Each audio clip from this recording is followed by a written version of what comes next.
Bro Abdi Halik ini calon anggota legislatif untuk DPR RI, Dapil Jabar 5 Kabupaten Bogor. Siap.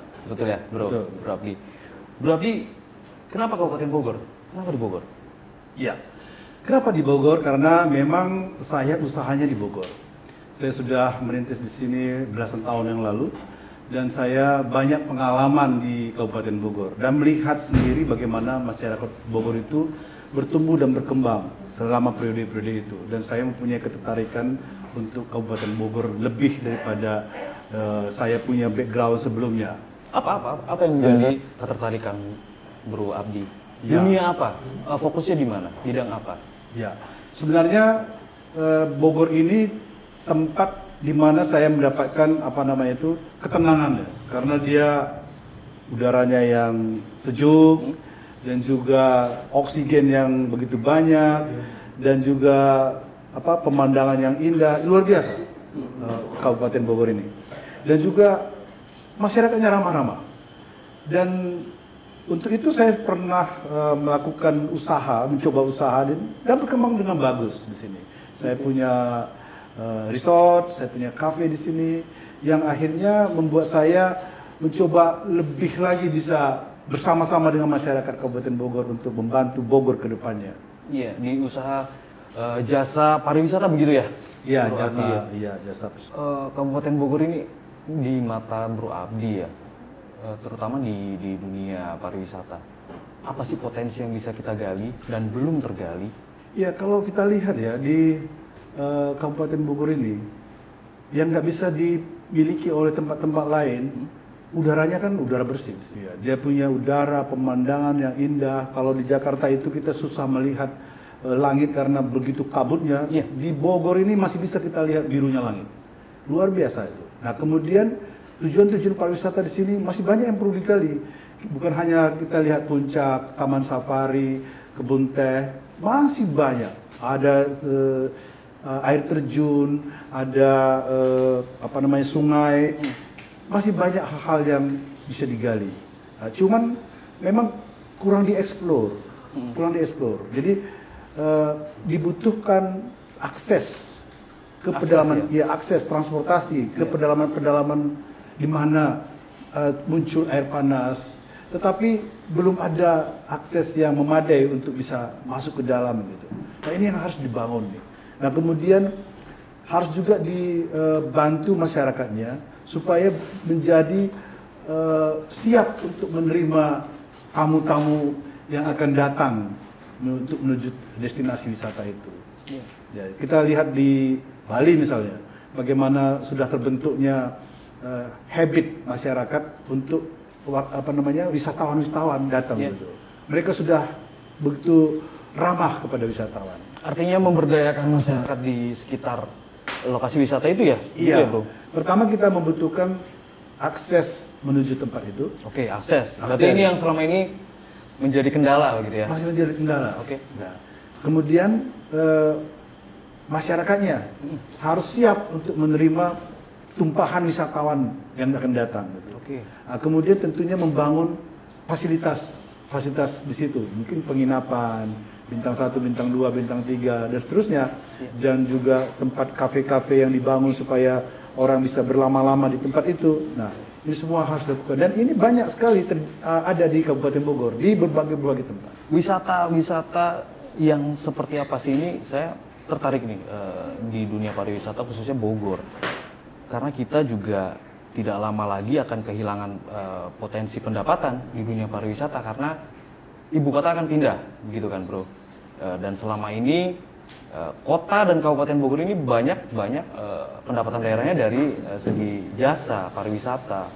Nah, ini bagaimana? Ini bisakah potensi wisata ini menjadi pengganti begitu? Kalau Bro Abdi melihat seperti apa? Sekarang memang dunia, jangankan Indonesia, dunia itu berlomba-lomba untuk menjadikan negaranya menjadi tujuan wisata. Dan mereka membangun begitu banyak besar fasilitas-fasilitas wisata supaya mereka dikunjungi. Nah, terlebih-lebih lagi Kabupaten Bogor ini yang memang masih banyak potensi yang bisa digali dan bisa dikembangkan. Saya kira perpindahan ibu kota nggak akan berpengaruh kepada Kabupaten Bogor. Iya.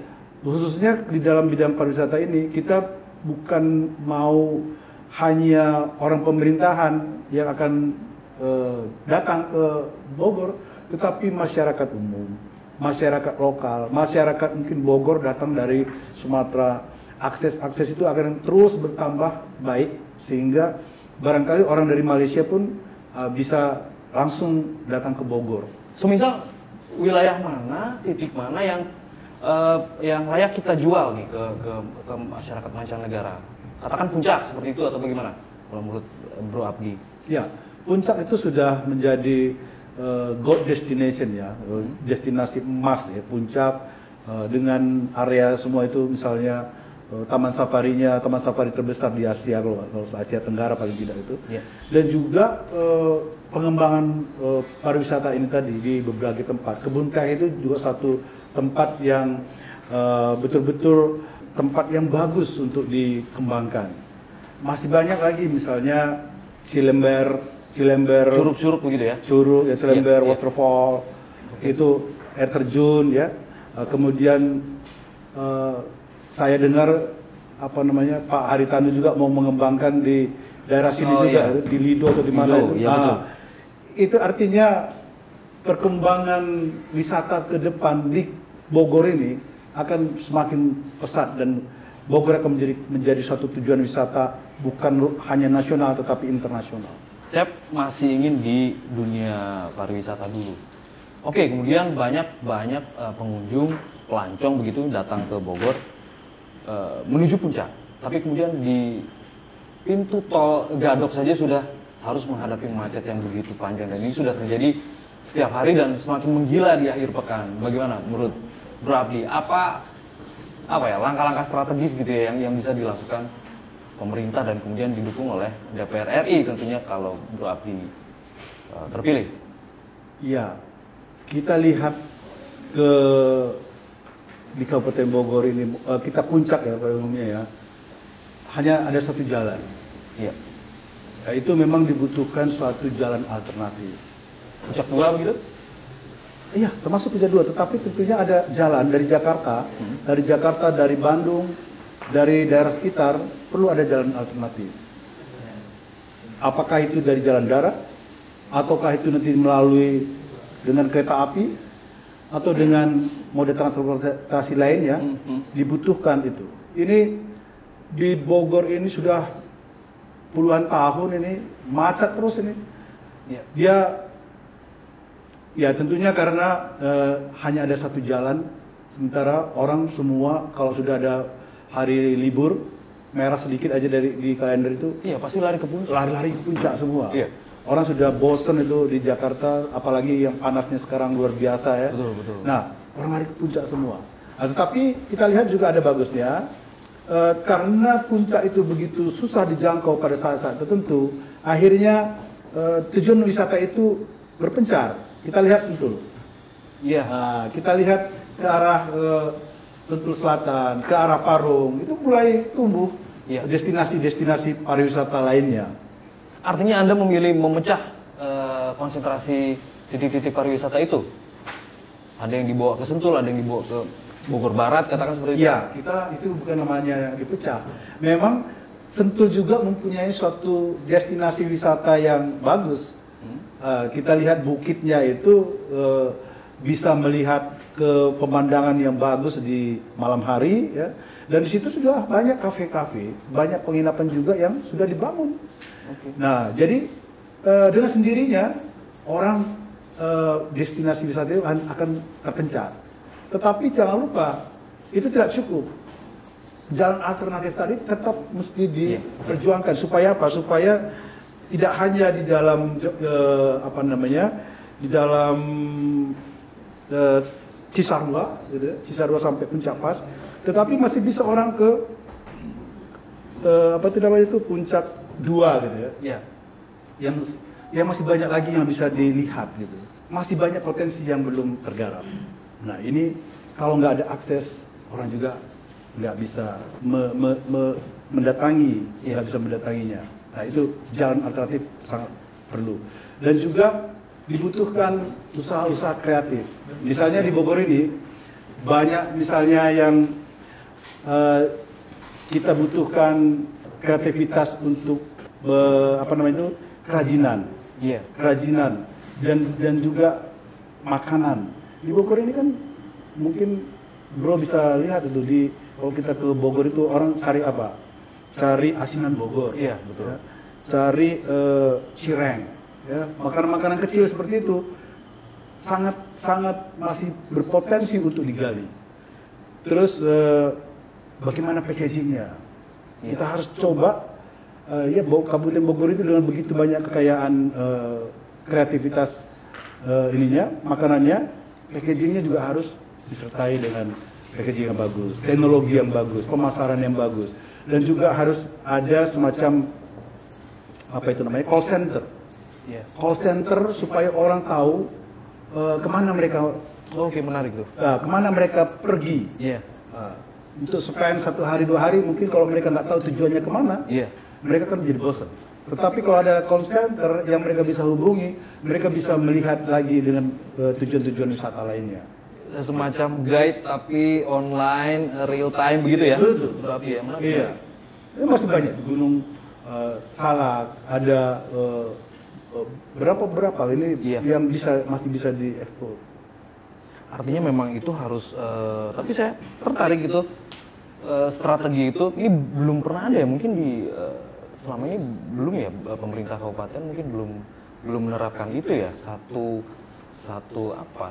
pintu untuk call center tadi. Menarik itu, Iya. Bro Abdi.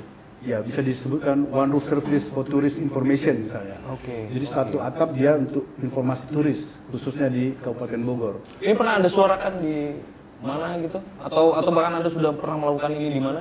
Konsep Iya. ini? Saya melihat bagaimana pemerintah melakukan one roof service untuk beberapa perizinan yang sudah mulai baik jalannya. Saya kira bisa kita adopsi saja itu. Oke, menarik, Adopsi menarik. saja itu Cakep, untuk cakep. untuk Dunia wisata gitu ya? wisata, khususnya di Bogor gitu. Karena banyak informasi yang tidak terserap. Mungkin Ya. bisa di Google, tapi tidak maksimal. Tidak maksimal, tidak spesifik begitu kan, dan kalau sumbernya itu dari pemerintah daerah yang tentu valid begitu kan ya. Iya. Bro, menarik. Dan kalau misalnya call center itu juga bisa ditambahkan dengan call rescue. Misalnya mereka pergi ke suatu tempat yang berbahaya. Iya. Kalau mereka hubungin ini bagaimana? Saya sudah tersesat di sini. Iya, emergency. Emergency sistemnya. Dia telepon saja call center. Semua akan dibantu melalui call center. Nah, ini sesuatu hal yang harus dikembangkan, didirikan di Kabupaten Bogor. Sepakat. Saya sepakat sekali, itu menarik. Kemudian seperti tadi bicara, saya sepakat juga terkait UMKM ya, UMKM dan produk-produk khas Bogor. Ini mungkin sentra-sentranya masih kurang kalau saya. Menurut Bro Abdi seperti apa? Saya pengen tahu pendapat Bro Abdi. Iya, memang masih kurang. Tapi bahannya ada. Terus Pasar ada. pasar ada. Bahkan pasar bisa menembus internasional. Ya. Kita misalnya kita kembali lagi, bagaimana produk misalnya di sini dibuat itu apa? Keripik singkong. Iya. Keripik singkong itu kalau kita bisa packaging dengan baik, itu keripik singkong kan enak. Nilainya lebih mahal gitu ya. Iya, itu enak. Iya. Tapi kan memang murah. Tetapi kalau itu bisa di packaging dengan bagus, dengan daya tahan yang lebih bagus, itu bisa go internasional. Orang akan cari, karena keripik singkong itu makanan sehat. Iya. Makanan sehat. Dan banyak lagi hal-hal pertanian yang di sini, wortel, pertanian sayur-sayuran, buah-buahan, itu kan kaya sekali, melimpah sekali di Kabupaten Bogor. Kemudian kalau bicara penataan, Bro Abdi, Ya. baru kemarin atau 2 hari yang lalu di daerah Ciawi kalau nggak salah itu ada penertiban pedagang PKL atau apa, saya kurang lupa ingat, tapi kemudian ricu penertiban itu, dan ya ini kan selalu terjadi hal seperti ini. Menurut Bro Abdi harusnya seperti apa penanganan penataan pedagang PKL di kawasan wisata?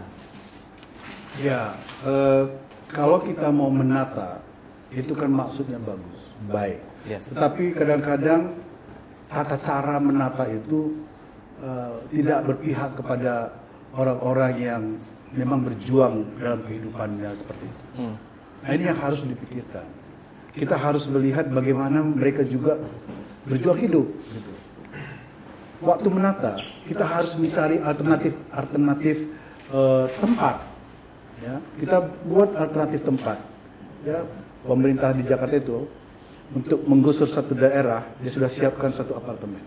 Nah, ini juga kalau begitu.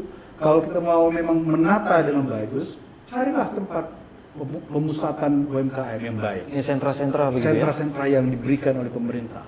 Iya. Terus diberikan akses yang baik, diberikan edukasi yang baik, seminar tentang teknologi yang baik, yang akannya meningkatkan kehidupan mereka. Kalau mereka meningkat kehidupannya setelah ditata, saya kira nggak ada orang yang akan rejection, nggak akan ada orang yang menolak penataan itu. Iya. Asalkan dia mendapatkan jaminan kehidupan yang lebih baik, bukan lebih buruk yang dirasakan pada saat ada penataan. Nah, ini yang pendekatannya harus kita benarin gitu. Iya. Iya. Kemudian pelibatan masyarakat, saya tadi menangkap apa yang disampaikan Bu Abdi, bagaimana kita harus melibatkan masyarakat sekitar dan bagaimana masyarakat di sekitar lokasi wisata itu harus bisa menerima. Nah, masalahnya masih banyak masyarakat yang masih harus berjibaku dengan masalah kesehatan, pendidikan. Gak usah jauh-jauh deh. Saya lihat tadi ada foto Pak Jokowi sini. Pak Jokowi, pemerintah Pak Jokowi aja masih terus struggle dengan angka stunting yang masih tinggi, termasuk Kabupaten Bogor. Menurut Anda strateginya harusnya seperti apa menangani masalah kesehatan ini? Iya, stunting itu menjadi musuh kita bersama. Yep. Karena apa? Karena Indonesia itu sedang di dalam dapat bonus demografi. Ya. Kalau kita tidak membuat atau mempersiapkan generasi-generasi yang unggul, kita akan kedepannya generasi kita itu bukan generasi pekerja yang bisa bersaing dengan dunia internasional, bahkan nasional juga susah. Makanya stunting itu harus segera diminimalisir dan harus diupayakan sedemikian rupa. Apa strategi menurut? Nah, strategi yang harus dilakukan adalah pemberdayaan masyarakat, memberikan gizi. Pertama dulu yang paling penting, gizi masyarakat, gizi sedang ibu hamil itu sudah harus ada. Kemudian diedukasi orang tua supaya ibu itu memberikan ASI. ASInya minimal 2 tahun. ASI yang baik akan membuat gizi anak akan baik. Nah, sehingga dia bisa bertumbuh dengan baik. Nah, tentunya dari sejak hamil, ibu itu harus mendapatkan gizi yang baik. Yeah. Supaya bayinya yang di dalam, bahkan ibu itu sendiri, kesehatan juga terjamin. Dan bayi yang akan dilahirkan juga akan menjadi sehat. Dan terus diberikan ASI. Dengan ASI yang baik dari ibu, anak itu tentunya pasti tidak stunting, pasti tumbuh dengan normal.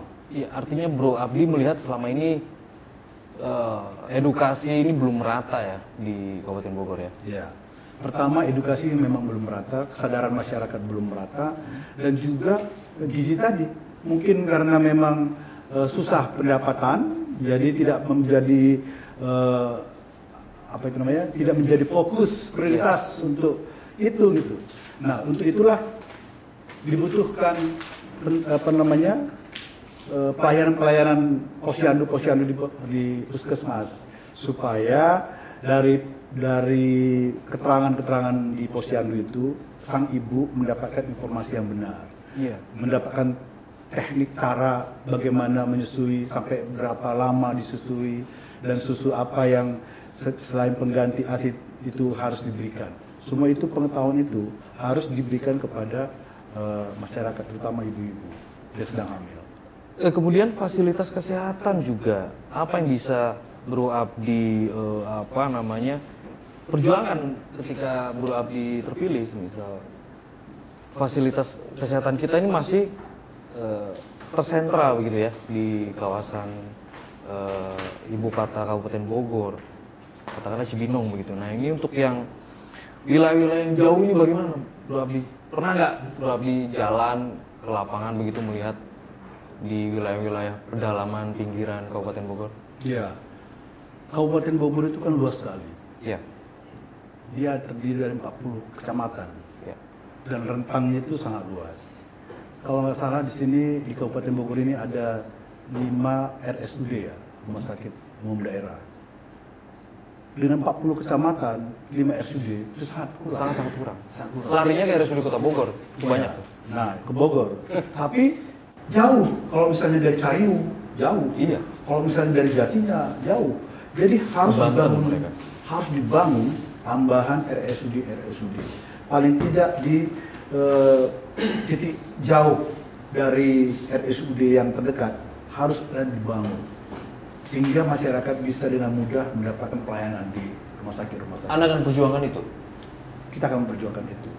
Dan kemudian PSI, Partai Solidaritas Indonesia, mempunyai satu motto. Kalau PSI menang, BPJS gratis. Oke, kita catat nih ya. Ya. BPJS gratis gitu ya. Tetapi Bisa jangan, memang BPJS bukan gratis. hanya bisa, gratis mah gampang. Gimana caranya? Ya, itu caranya nanti kita pasti akan bersinergi dengan Kementerian Kesehatan, dengan Kementerian Tenaga Kerja. Ya. Ada yang kita siapkan itunya, bahannya gitu. Dan kita bisa kalkulasi itu dengan baik. Tapi itu bukan tujuan utama. Bukan tujuan utama hanya gratis. Oke. Tujuan kita lebih daripada itu. Kita BPJS gratis itu gampang. Ya, Oke. kalau Tapi nggak mau dibocorin dulu nih, seperti apa gratisnya? Bisa. Dari mana uangnya? dari mana uangnya? Hah? Gampang sekali. Seperti apa? Coba lihat berapa triliun korupsi. Oke, Ya, asal tidak ada korupsi itu, BPJS udah pasti gratis. oke. Iya kan? Itu udah pasti gratis. Ya. Nah, itu satu. Terus kedua, tapi bukan hanya itu sampai situ. Kita membutuhkan pelayanan masyarakat yang lebih melalui BPJS ini. Ada orang sudah punya BPJS, tetapi untuk mendapatkan obat, sering sekali dokter katakan obat ini tidak tersedia untuk BPJS, harus beli lagi. Iya. Itu namanya BPJS memang gratis, tetapi masyarakat Obatnya harus beli lagi. Harus beli lagi. Atau kadang dikasih cuma sedikit gitu, Iya, dibatasin. generik dan harus nambahnya di luar gitu ya. Iya, dan rumah sakit. Kalau BPJS itu biasanya susah mendapat kamar kalau mau menginap. Ya. Susah mendapat kamar. Terus misalnya ada orang yang sakit tiba-tiba mau masuk ke rumah sakit. Wah, banyak sekali alasan. Iya. Ini belum tidak cocok untuk bisa masuk ke menginap. Ibu nggak perlu menginap, pulang aja. Ada pelayanan yang berbeda begitu ya. Betul. Pasien, ya. Ya, dia dipersulit lah istilahnya. Ada seperti itu. Nah, itu yang menjadi tujuan kita sebenarnya. BPJS gratis itu gampang, tapi kita harus mendapatkan pelayanan yang lebih baik dari obatnya, Ya. baik dari pelayanan rumah sakitnya. Pelayanannya. Sekarang kan dibatasi, Bapak sekian bulan, udah nggak boleh lagi ikut, nanti Ya. keluar dulu. Setelah keluar berapa waktu, baru bisa masuk lagi. Dan kalau misalnya orangnya belum sembuh, dikeluarkan, kan kumat lagi. Iya. Jadi siklus yang tidak pernah berhenti. Orang sakit lagi, masuk lagi, nanti belum sembuh, keluar lagi, sakit lagi. Jadi seperti itu. Jadi kita melihat lebih daripada BPJS gratis. Kita melihat bagaimana tingkat kualitas pelayanan harus dinaikkan dan juga akses kepada rumah sakit yang dipermudah. Iya. Nah, itu juga menjadi perjuangan kita.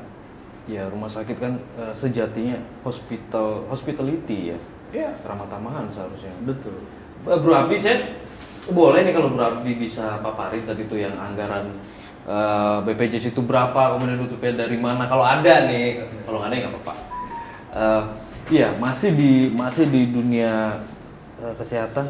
Nah ini mohon maaf juga Bro Abdi di Bogor ya, termasuk kota Bogor, angka BAB sembarangan, bahkan ada istilahnya tuh apa, dolbon begitu, kalau Bro Abdi pernah dengar, itu masih tinggi juga. Ini artinya apa? Edukasi yang masih rendah di masyarakat atau bagaimana? Bro Abdi melihatnya seperti apa? Ya, memang kan seperti tadi saya katakan itu Bogor ini di 40 kabupaten, 40 kecamatan. 40 kecamatan, dan dia setiap kecamatan itu berbeda-beda aksesnya. Ada akses yang memang belum terjangkau dengan baik, dan juga otomatis edukasi yang belum baik.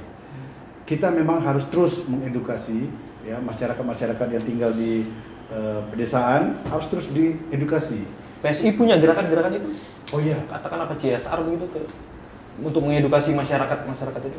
ya. Nah itu yang harus kita usahakan. Ini kan PSI ini istilahnya belum masuk ke Senayan periode sebelumnya. Nah, begitu kita masuk Senayan, kita sudah punya prioritas-prioritas tadi selain BPJS tadi. Tentunya kita sudah punya prioritas dan juga teman-teman di provinsi nanti, bahkan di teman-teman yang menjadi anggota dewan di Kabupaten Bogor, itu akan bersinergi bersama-sama untuk melihat pengentasan stunting tadi, untuk kebersihan kesehatan masyarakat tadi, untuk akses jalan ke daerah-daerah terpencil tadi, khususnya yang pariwisata tadi. Ini semua bisa dan harus dilakukan. Artinya sudah masuk dalam program prioritas kan? Ya, sudah termasuk di dalam prioritas itu. Oke. Itu menjadi prioritas kita. Program secara pribadi, saya juga mempunyai program itu, tetapi sinergi antara DPR pusat, DPR provinsi, dan DPR di kabupaten itu sudah menjadi prioritas PSI secara keseluruhan. Sebelumnya aktivitasnya di mana, Bro? Ini kan saya baca-baca profil menarik juga nih, lawyer juga ya, ada basic lawyer, kemudian pengusaha, seperti apa? Boleh dong ceritain? Ya, saya dari Medan, tamat dari Universitas Sumatera Utara, Medan, tahun 1987. Saya mengambil Fakultas Ilmu Sosial, Ilmu Politik, dan ke Jakarta 1988 sudah di Jakarta, dan bekerja di berbagai multinational company, dan kemudian memutuskan membuat usaha sendiri bidang konsultan. Kemudian itu 15 tahun terakhir ini saya mengembangkan bisnis di Bogor, di Desa Kalisuren, Kecamatan Terjurhalang tepatnya. Saya membangun resort dan juga kafe di Desa Kalisuren ini. Nah, inilah yang menjadi keinginan saya. Dari situ saya melihat bagaimana masyarakat Bogor, dan keinginan saya itu untuk bisa lebih mengembangkan masyarakat Bogor ini. Iya. Saya lihat kan Bro Abdi ini lulusan Sospol begitu ya? Iya. Pertanyaannya kenapa baru sekarang terjun ke politikan begitu, Bro? Ini baru ya kita di PSI? Iya, di PSI. Pertama betul, ya, betul. terjun ke politik.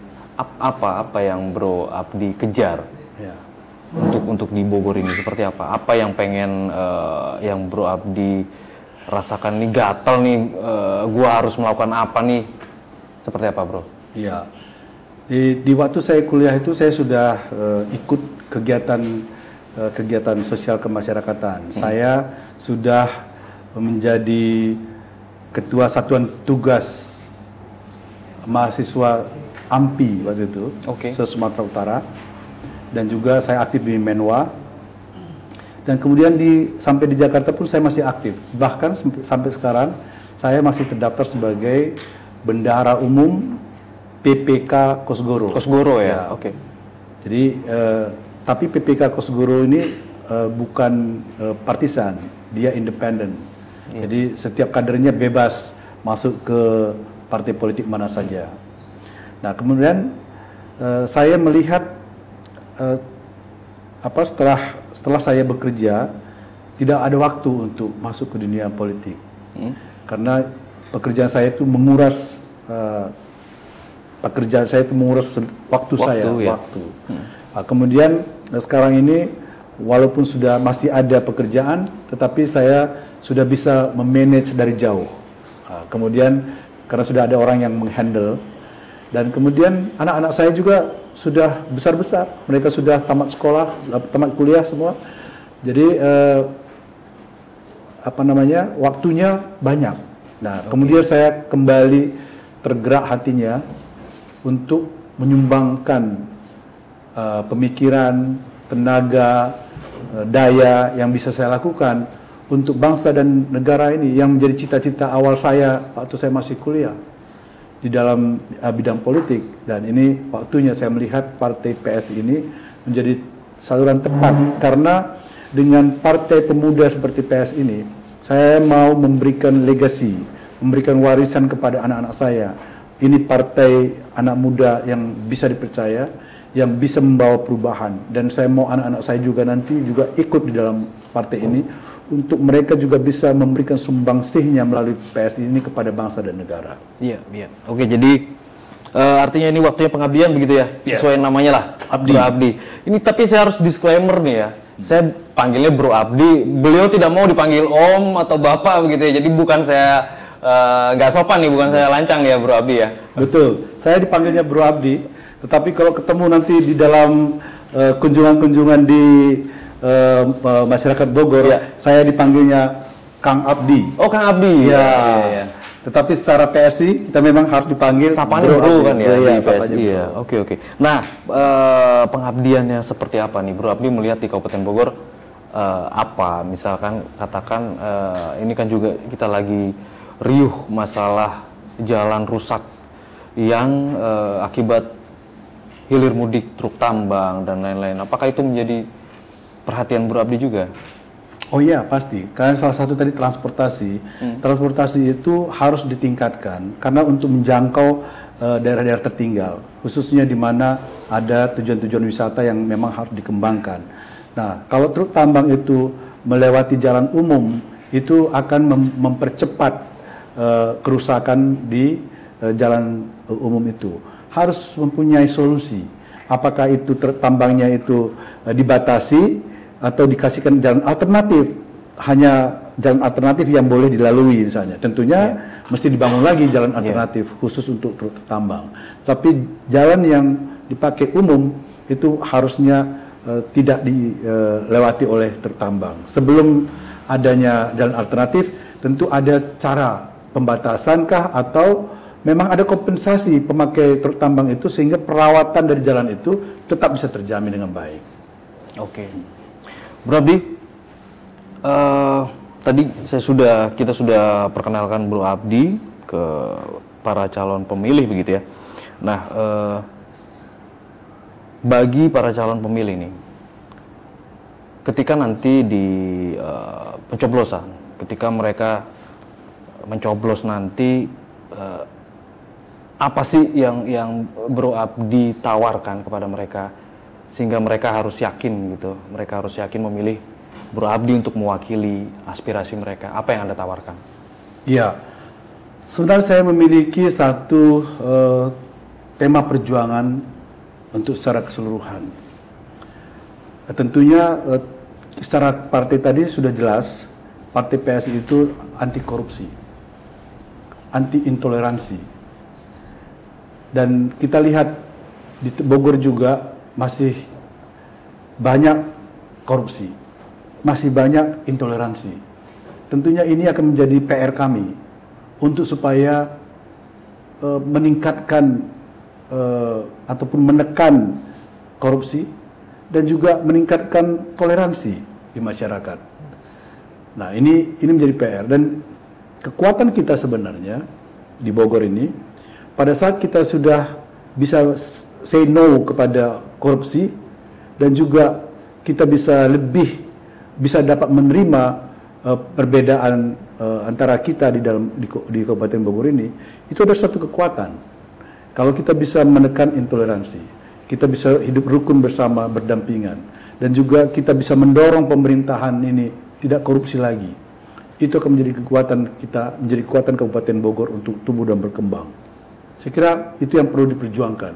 Dan saya ada satu satu kata untuk titik perjuangan saya. Gampang, rekonsiliasi. Rekonsiliasi. Kita harus rekonsiliasi.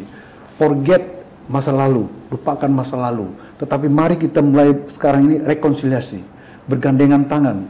Setiap strata masyarakat di Kabupaten Bogor ini bergandengan tangan membangun Kabupaten Bogor ini. Karena membangun Kabupaten Bogor ini sama artinya dengan meningkatkan kesejahteraan kita masing-masing. Karena kalau Kabupaten Bogor ini terbangun dari pariwisatanya, dari perekonomiannya, dari pendidikannya, percayalah itu akan berdampak kepada kita dan keluarga kita. Nah, itu yang akan kami suarakan. Nah, saya pikir kalau mereka percaya terhadap perjuangan ini, pasti akan memilih saya. Oke. Dicatat itu nanti janji-janji Ya. politiknya, Iya, Bro Abdi. pasti. Ya. Iya, Dan tentunya saya akan terus membuka ruang komunikasi. baik. Ruang komunikasi, seandainya saya terpilih, tempat ini diwakafkan untuk berkomunikasi dengan masyarakat. Di Tajur Halang ya? Ini Tajur ya? Halang, Di Tajur Desa Halang. Kalisuran, di Sans Resort. Oke. Dan kita mempunyai posko ini akan diwakafkan untuk aspirasi masyarakat Kabupaten Bogor. Setiap orang bisa datang kemari untuk memberikan unek-uneknya, untuk memberikan pandangannya, untuk saya perjuangkan di Senayan. Dan terbuka. Jadi selama ini banyak orang bilang kalau caranya sudah terpilih, susah ditemuin. Iya, Ya, di sini pasti ditemu. Pasti ada orang yang akan menampung dan akan membawa kita berdiskusi bagaimana caranya untuk apa yang diinginkan oleh kawan-kawan di grassroots di Kabupaten Bogor bisa diperjuangkan di Senayan. oke. Nomor 2 tuh dicatat lagi tuh Iya. nanti ya. Baik, Bro Abdi Halik Ginting, Caleg DPR RI, Dapil Jabar 5 dari Partai PSI. Sehat dan sukses selalu. Terima kasih, Bro. Terima kasih.